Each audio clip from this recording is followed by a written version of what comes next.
That's Thomas Radder. That's Ryan Walczyk.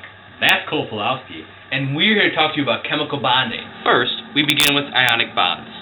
Here, we have a metal, sodium, and a nonmetal, chlorine. Sodium is a group 1 alkali metal and has 1 valence electron.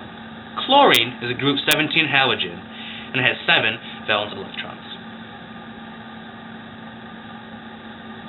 In ionic bonding, there is a transfer of electrons between the electrostatic force of each atom. Sodium loses its lone valence electron to chlorine and becomes a positively charged cation.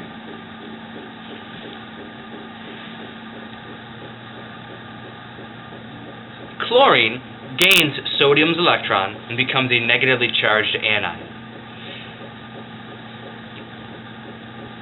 The compound formed here is known as sodium chloride, an example of an ionic compound. Chlorine now has 8 valence electrons and has gained its stable octet, like the noble gases of group 18. One property of ionic compounds is that they're hard and brittle. Here we have sodium chloride. As you can see, it is hard and brittle.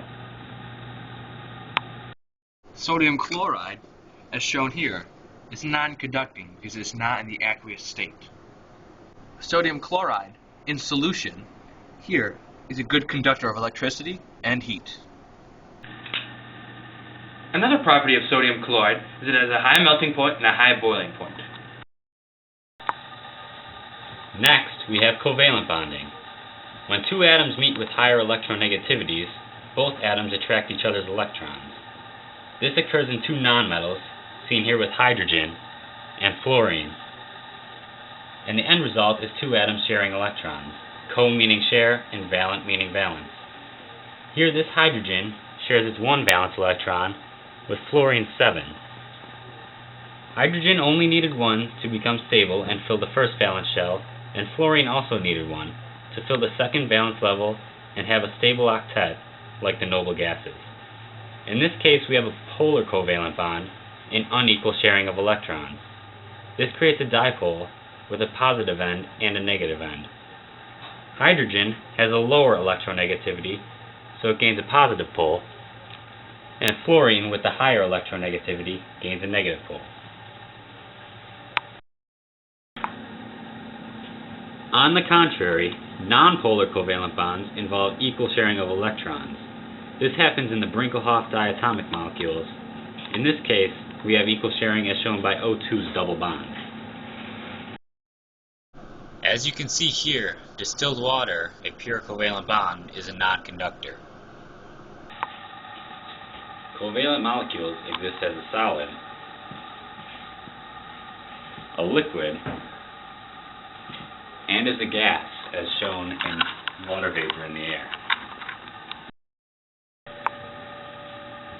They also have a low melting and boiling point, observed here as this ice melts and water boils. In addition, covalent molecules are soft and are a non-conductor of heat and electricity.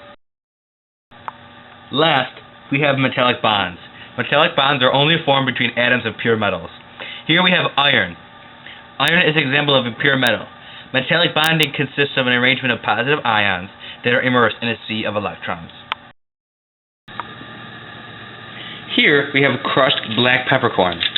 It is representing the electrons found in metallic bonds. The electrons are immersed in a sea of electrons, and the flowing of the electrons gives the metallic bonds their properties. For example, metallic bonds are both malleable and ductile, they have high melting point and high boiling point, and are good conductors. Here we have aluminum foil. Aluminum foil is an example of a metallic bond. Metallic bonds are malleable and ductile.